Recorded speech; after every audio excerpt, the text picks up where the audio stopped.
is happening, Gold Creek. Yes.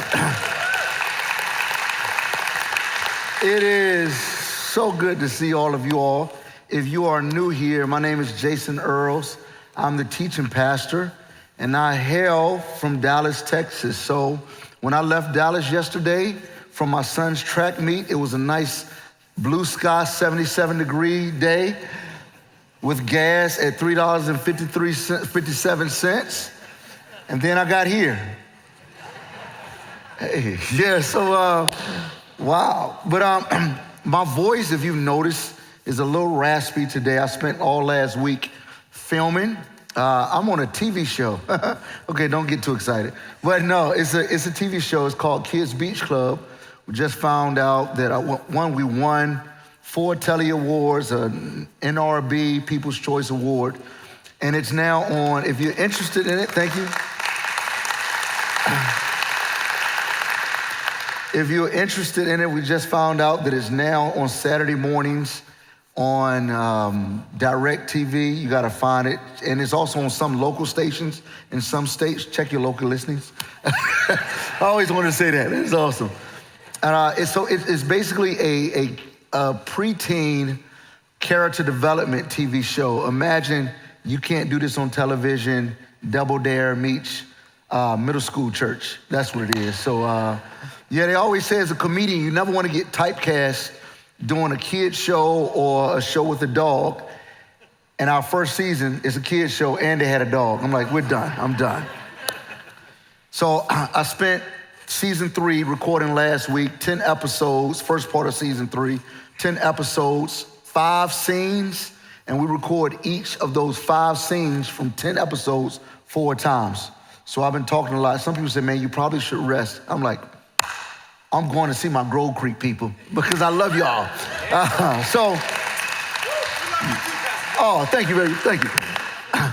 So if we're currently in our series called Simple, and we're taking our weekly readings through the New Testament, and this is a passage that we read last week. So today's installment of Simple, we're talking about simple betrayal. Betrayal hurts. Not only does betrayal hurts, it makes me angry. It's amazing how you can hurt and be angry at the same time. I introduced one individual to my family, and my family became very fond of this gentleman. They loved him, and in fact, they grew so fond of him, they would ask every Sunday if he could come into our house. My boys began to just idolize this guy, and then this happens.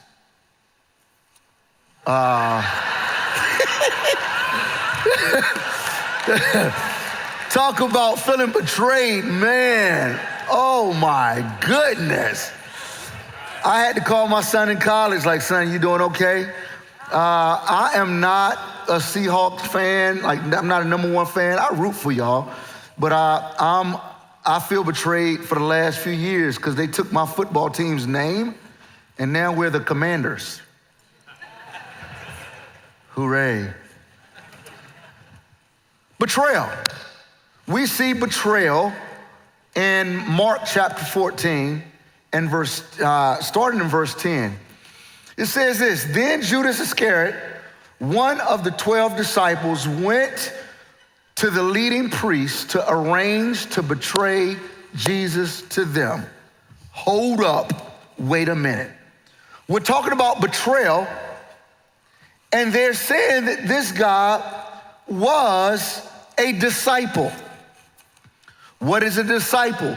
Jesus defined discipleship but as these guys were walking with him. And so the disciples, they walked with Jesus, they followed Jesus, they gave up material possessions and opportunities to be with Jesus. So this guy, Judas, was a guy who spent years following Jesus, listening to all of Jesus' sermons, being part of the setup and tear down committee of Jesus' crusades, being on the boat with Jesus, gave up so many opportunities to be with Jesus. And yet, it says he arranged to betray Jesus. How did he do this?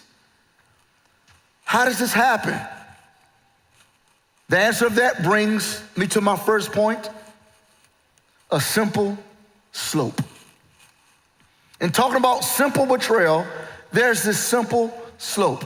He went and arranged to betray Jesus. How could he?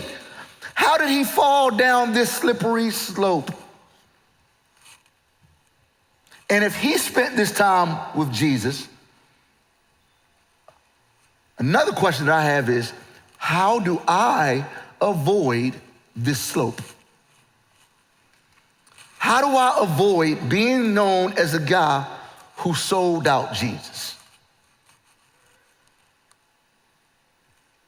And knowing my heart and the accountability that I've set up in my approach, my checks and balances, it brings me to another question. If I've gained a little bit of maturity, not a lot,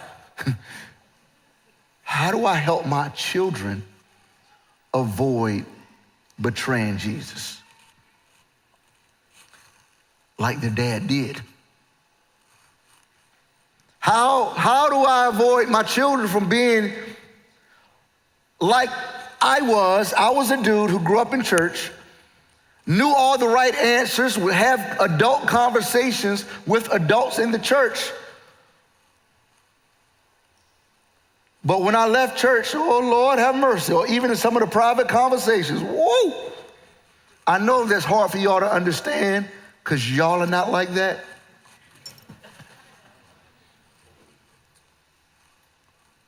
So how do you avoid becoming like one who betrays Jesus? How do you avoid this slippery slope of being around all the Jesus stuff, but turning your back on him? I know Pastor Dan covered this last week, but for my children and even for myself, God told Israel, said, hear, Israel, the Lord is your God, the Lord is one. And you shall love the Lord with all your heart, all your soul, all your strength. These things I've commanded you today shall be on your heart. And you should teach them to your children. Your children are not gonna learn them effectively if it's not on your heart. So how do you prevent your children from betraying God? It's put it on your heart first. And then it says you should teach these to your children diligently and speak of them when they lie down, when they rise up, when they're walking by the way, when they're sitting in the house. So that's God's standard, God's blueprint of helping my children not to betray him. So I taught my children this song. I make up songs all the time. One song that I taught my children so that they won't be like their dad who knew this stuff but really didn't understand how to live it out. Taught him a song that says, well, as we take a walk by the way, I've got to tell you something today. You love the Lord, you love the Lord, you love the Lord with all of your heart. Well, how do you love the Lord with all your heart? How do you love the Lord with all your heart?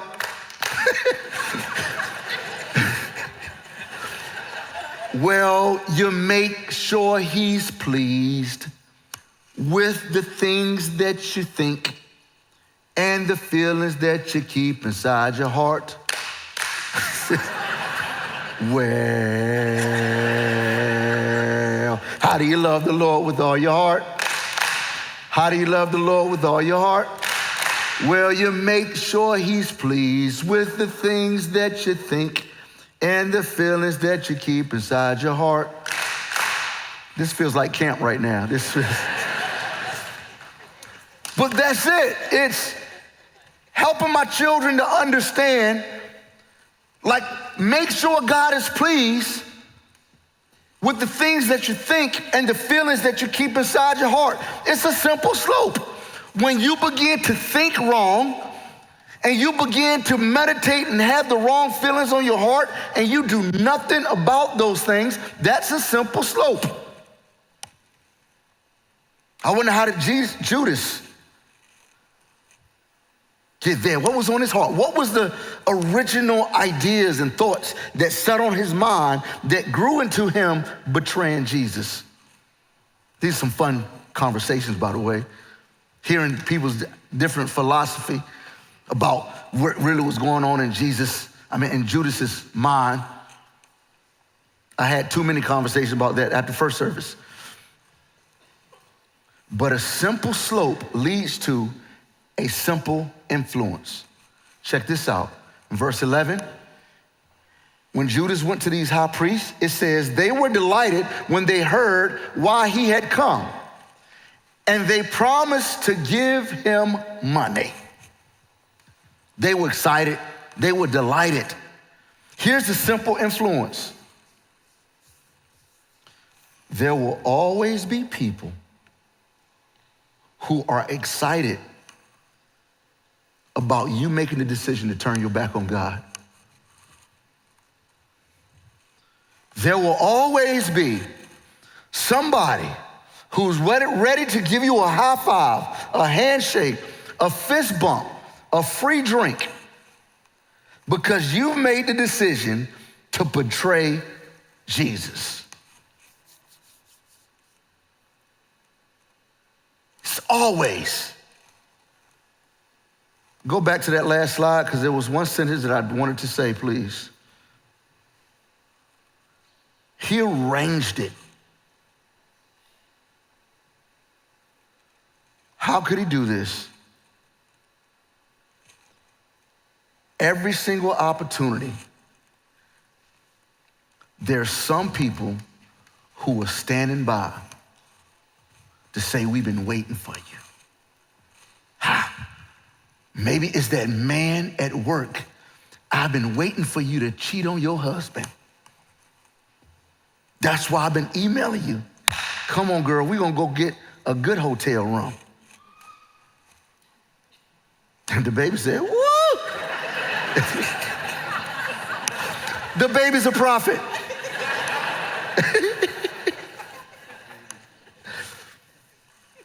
A baby just yelled out, if you're online watching.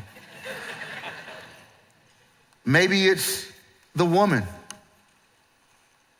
I was waiting for you to decide that you were gonna turn your back on God and commit adultery with your wife. That's why I wear this nice smelling perfume that you always comment me on.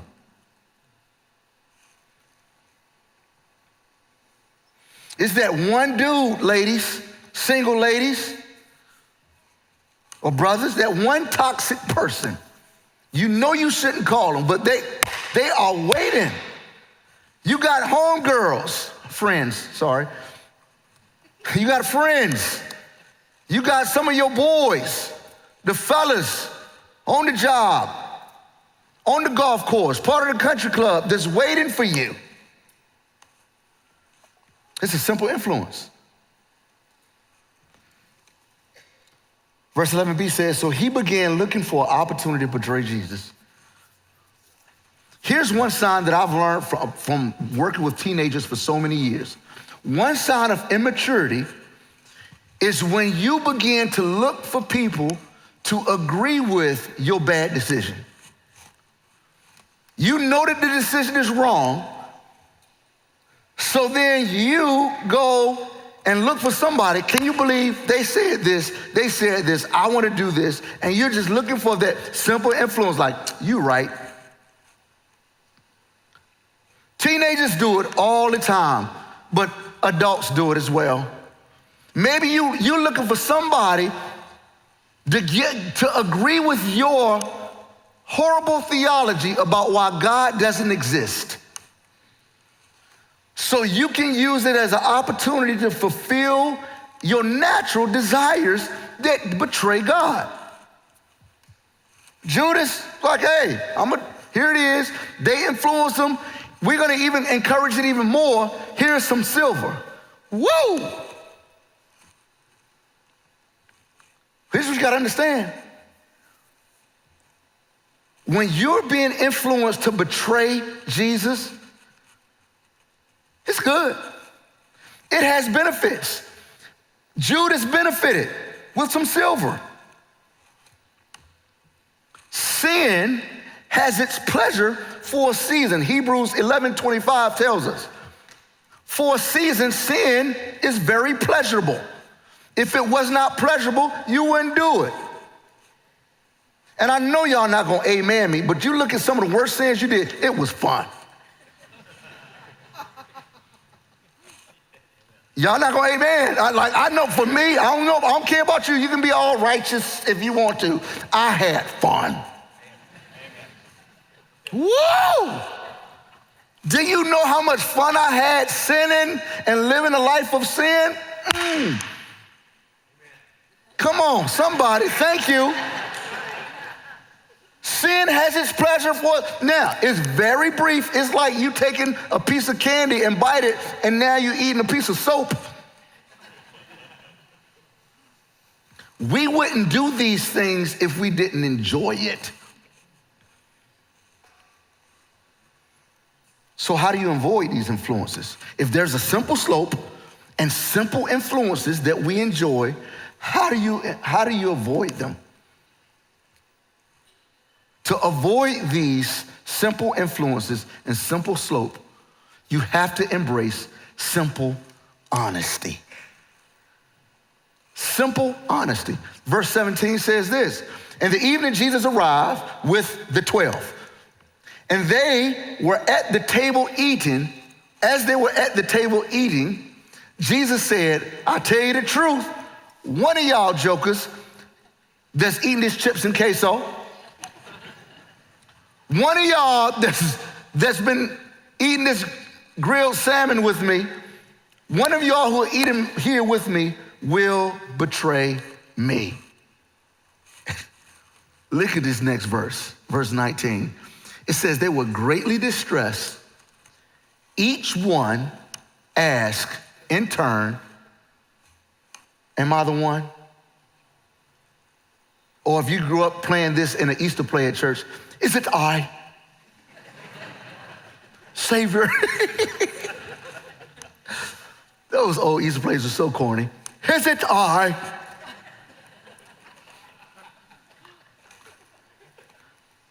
But every last one of them took turns asking, am I the dude? Imagine Judas knowing that he's already made some arrangements. Jesus said, one of y'all are gonna sell me out. Imagine his turn. Is it me, Father? Rabbi? Who are you fooling? Simple honesty. Be real about your mess. Don't try to act like your heart ain't trying to leave the Lord. Don't deceive yourself. You know what's going on in your own heart. I know what's going on in my own heart. Every single time there's a female that says the wrong thing to me, or she don't gotta say nothing, and she just so happened to have on something that I'm really attracted to. Okay, y'all don't wanna amen that. Okay, I'm just being real. Every single time, like, I gotta be honest with that. And I have my system set up in place that I do so I can be honest with myself. Now, so when I sit in church, they say, man, you know what? It's easy to lust out of a woman. I looked at my wife, is it I? Yes, it is me. Matter of fact, remember I called you at the bank? Because, yeah, it was that teller right there. I called one of my boys, like, bruh, every time you know I went to Costco, I went to this specific Costco, I need you to talk to me. Call me up, ask me if I went to that Costco, and if that lady was in that line, trying to say some stuff to me, and I was enjoying it. Be honest with yourself, fellas. Be honest with yourself, ladies. Be honest with yourself, married people, single, teenagers. Don't deceive yourself. Be real about where you are. I know. Every time you ride past the casino, knowing goodness well, every time you go in there is not good. Be honest. Every time you see his name pop up on your phone, you know it's no good. Be honest about it. And be honest about you liking it.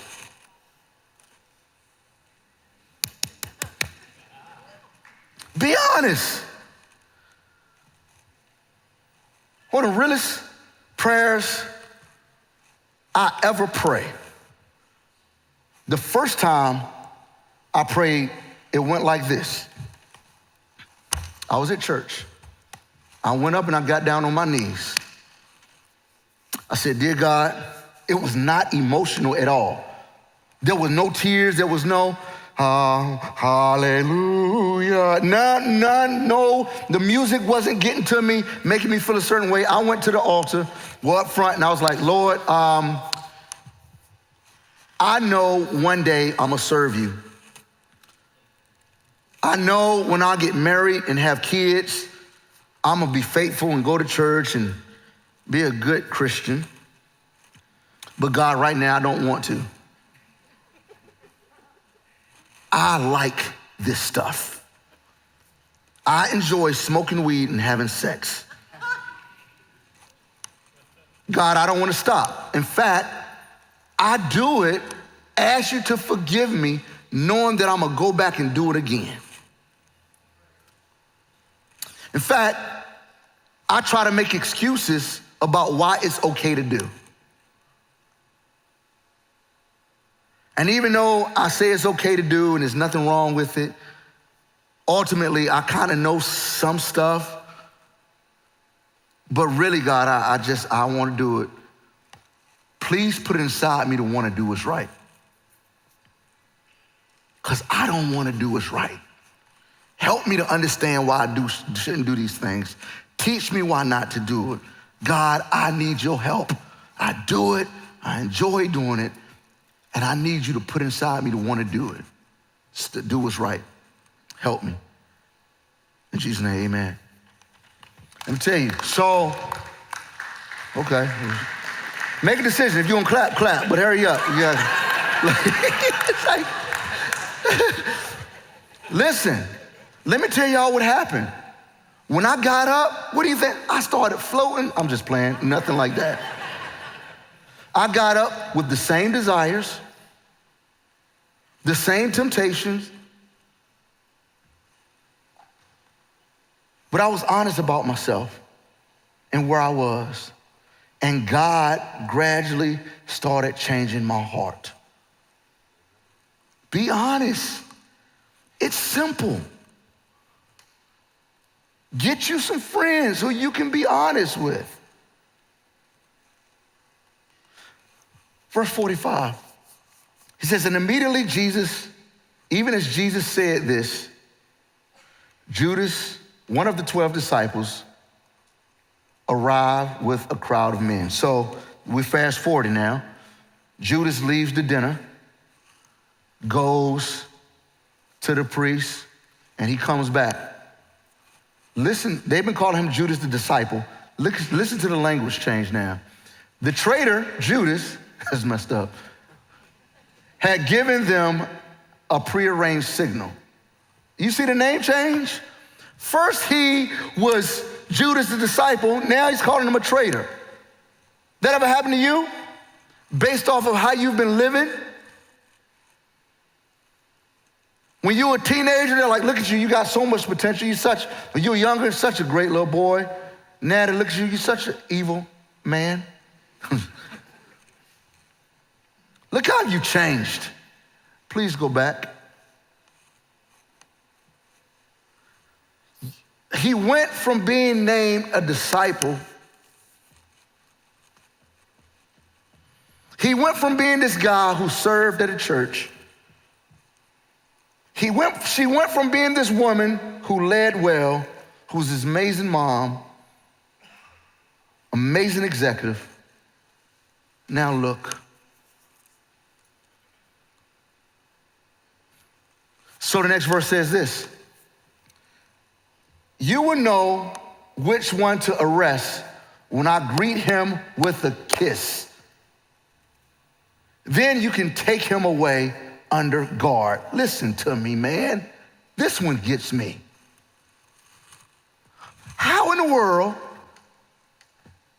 did he have so much betrayal in his heart and no one know it except for Jesus? Where were the females? You know the sisters were like, something ain't right about him. Y'all need to cut off his access card right now. He ain't right. No, the dudes were like, hey, come on, Judas. He remained close to the fold. No one knew it. Because he kept all that stuff in his heart and no one could even sniff it out. Whoa! Don't be like that. Understand where your heart is and tell somebody. Join a connect group, a life group.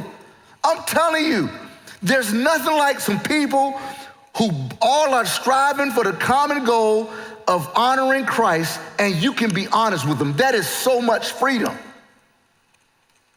When I discovered that I didn't have to be all self-prideful, have all this righteous piety with me, and I could just call it like it is about me, bro, I'm straight up lazy this week. Dude, why do I always gotta be up front? I don't wanna be a pastor, man. How come I just can't be a regular dude? Yeah, well, let's talk about that, Jason.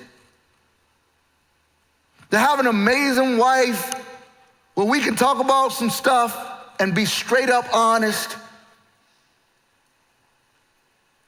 Join, that's so important. It's a number on your screen. Text connect to that number right now. Join a small group. Don't be out there by yourself. It's not that complicated. It's simple. Set aside your pride, be honest with yourself so you can avoid the simple influences and the slippery slope that cause you to be one who betrays themselves like Judas. It's simple sharing. Don't hurt alone.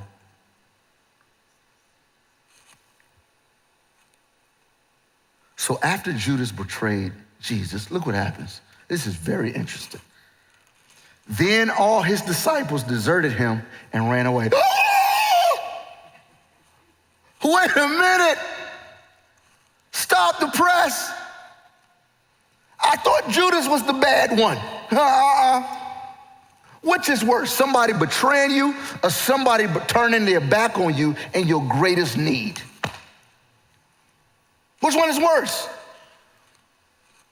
Christian people always dogging out Judas, forget that the rest of 11 were just as bad when Jesus got arrested. And be very careful in looking at the Bible and pointing to Judas and pointing them to the disciples, because when you point the finger at them, it's 3 fingers pointing back at you.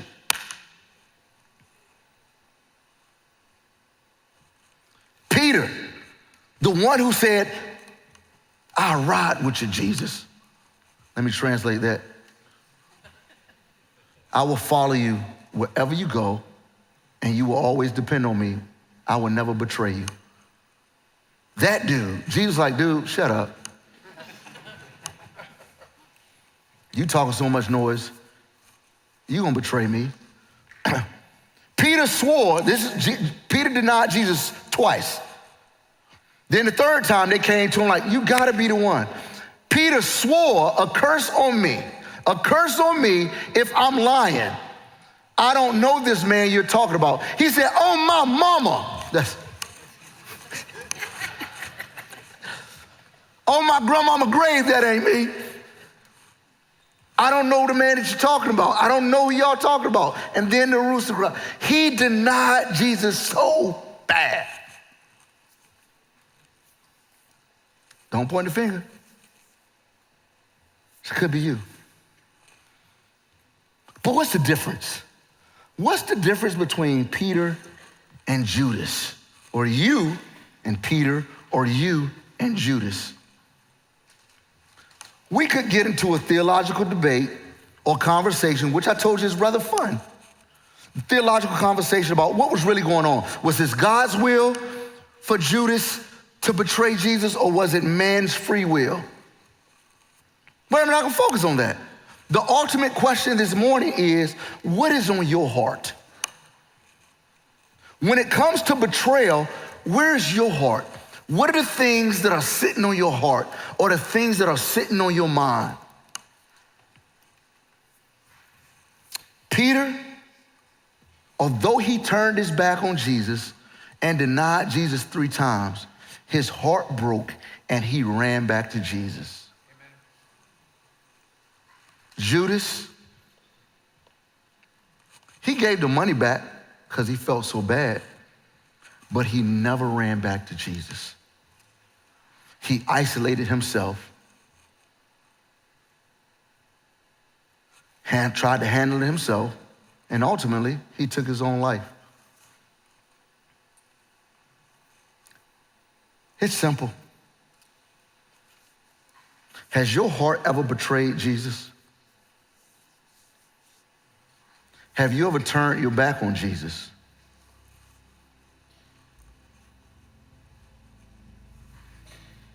Have you ever been tempted to, or are you being tempted right now in this season of your life to make a shift of betrayal to the God who you say you love? Have you started arranging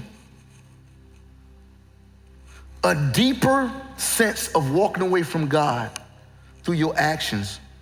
Or have you started arranging different things on your simple slope and simple influences? All of us got something.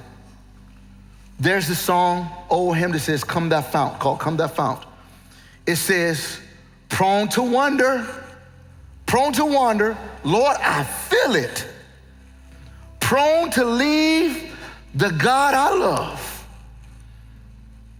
Here's my heart. Lord, take and seal it. Seal my heart, Lord.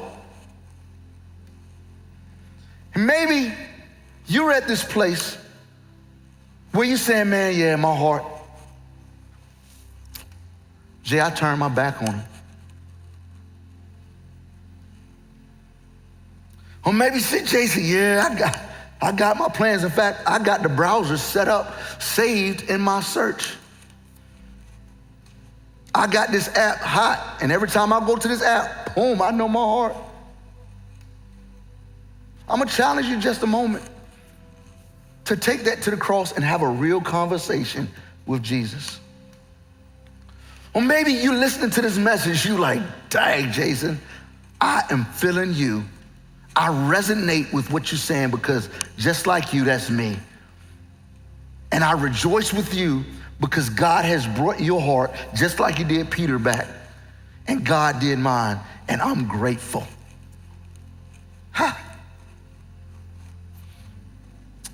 And I'm gonna challenge you to do the same thing. Whichever one you are, whether you're at a place where you're planning your betrayal, where you've betrayed it, you've turned your back on God because of whatever has happened, or whether you've turned your back and you come back, Jesus welcomes all of us to come and share at his table. And when we say the Lord's table, communion, it's actually a symbolism of just what he did in the upper room of Jesus hanging out with us, saying, you're part of my squad. So in just a few seconds, when I say let's go, there are 4 crosses set up in the 4 corners of this building. When I say let's go, I want you to go to the cross and for just a brief moment, stand, kneel at the cross, and take your heart, lay your heart before the cross, symbolically saying, Lord, you cleaned this heart up and I'm grateful. Lord, this heart is starting to plan some things. Lord, this heart is far from you and I'm coming back. Oh Lord, this heart don't want to come back. I need you to take it and clean it. And then after you stay at the cross for a brief moment, I want you to come, and by your cross is a communion table. I want you to pick up the elements. We'll come back and we'll take communion together. And if you're at home, I'm gonna challenge you to find that place of intimacy, whether it's go to a cross hanging on your wall, at another table, maybe go into your room, your closet, and just have this simple connection with God. Thanking him for your heart, where he's cleaned it, asking him to clean your heart, and then we'll commune together. Let's go. You can stand and go to the cross and then get your communion.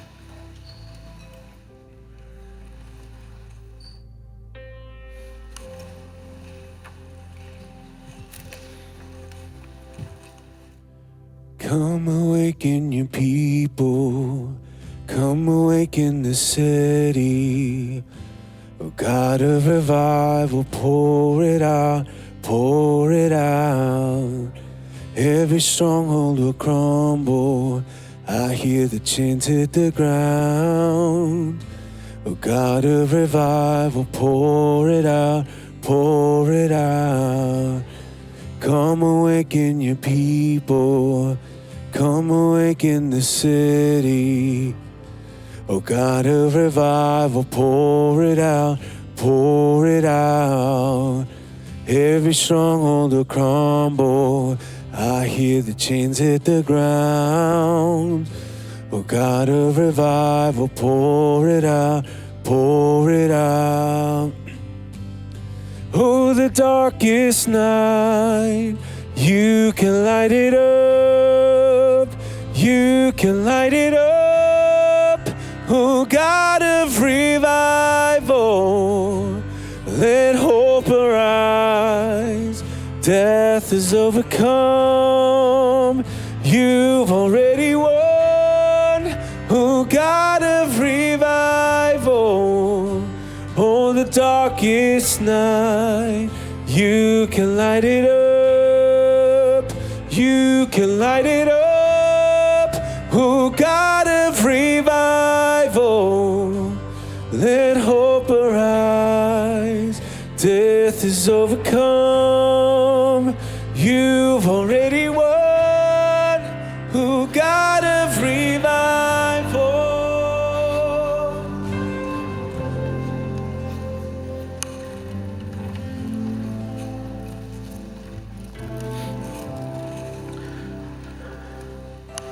Romans chapter 3 and verse 10 says, there is none righteous, no, not one. Romans 3:23 says, for we all have sinned and fallen short of the glory of God. And I don't care how much money you have in your bank account, how successful you are in your career and your family, in comparison to God's standard, we all fall short and do not deserve to be sitting at his table. But God loved us so much that he sent his son, Jesus Christ, that when you place your faith in him, when you decide and understand that Jesus is the only one who can pay for your sins, God takes the righteousness of Jesus and accredits it to you. So the only reason why we can sit at this table and say that our heart is pleasing to God is because Jesus has cleansed it. And that's why we take this for a moment of remembering that Jesus, his blood has made it available for us to have that relationship with Jesus and be called his children. and can sit proudly at his table and say, pass that bread. So Father, thank you. Thank you for the work of your son, him coming to earth, being betrayed by not Judas, having backs turned on him by not just the 11, but even by us. Every single person who's watching online and who stands in this auditorium. And because his body was broken and persecuted for us, for this moment, we remember that by eating this bread. And Father, thank you for the forgiving of our sins through the blood that was shed on the cross. So we remember your son's blood that he shed by drinking this simple juice.